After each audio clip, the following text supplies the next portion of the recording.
All right, welcome back to Market Monday, folks. I'm Stephen DallaCosta, and I'm here with Ruby Stewart. We're diving right into the MLS heat check for Broward and Miami-Dade. Ruby, you ready to talk numbers? Always, Stephen. Let's kick it off with the big one, median sale prices. So, Broward County, we're looking at about $458,000, which is up 4.4% from last week.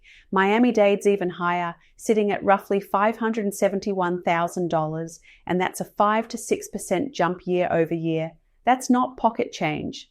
No, it's not. And what's interesting is these price bumps are happening while inventory's also climbing. In Broward, inventory's up 9% month over month, and Miami-Dade's up almost 7%. So more homes on the market, but prices are still inching up. That tells me buyers and sellers are both feeling the pressure to act.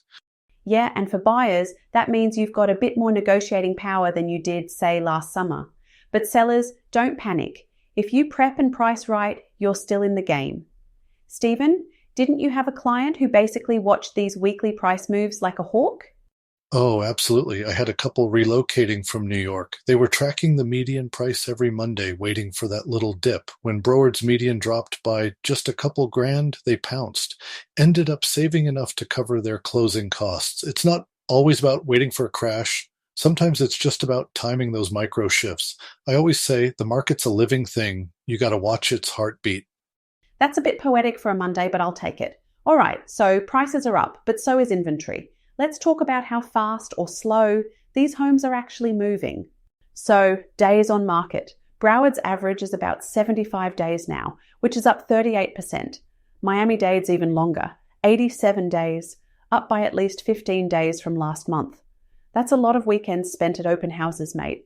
Yeah, and that's a big shift from last year when homes were flying off the shelves. Now we're seeing some neighborhoods still moving quick, luxury spots in Broward, for example, or anything that's staged to the nines. But there's softness in condos, and some areas are cooling off. If your place isn't prepped or priced right, it's going to linger.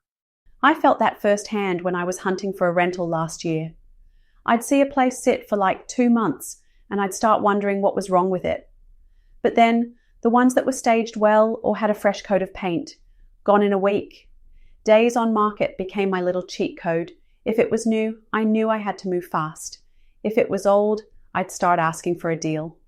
Exactly. And for sellers, that's your cue. Presentation matters more than ever. If you're seeing your listing site, it's time to rethink your strategy. But Ruby, let's get into what's actually hitting the market this week. New listings, closed sales, the whole picture.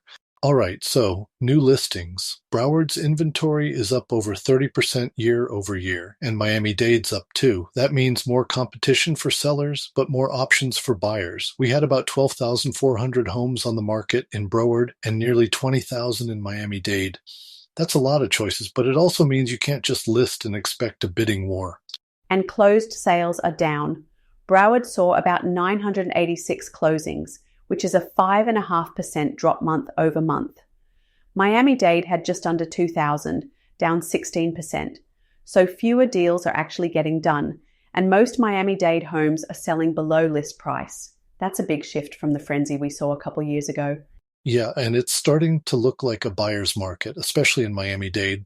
Broward's a bit more balanced, but even there, condos are softening. If you're a buyer, this is your window to negotiate. Sellers, you got to bring your A game. Think fresh comps, smart staging, and realistic pricing. And if you're an expired or FISBO, now's the time to relaunch with a new strategy. Interest is rising, but you got to stand out. So August 2025, buyers have the edge, but sellers who prep and price right can still win. That's the MLS heat check for this week. Stephen, always a pleasure breaking it down with you. Right back at you, Ruby. Thanks for tuning in, everyone. We'll be back next Monday with more numbers, more stories, and maybe a few less dad jokes. Have a great week. Catch you next time, folks. Bye.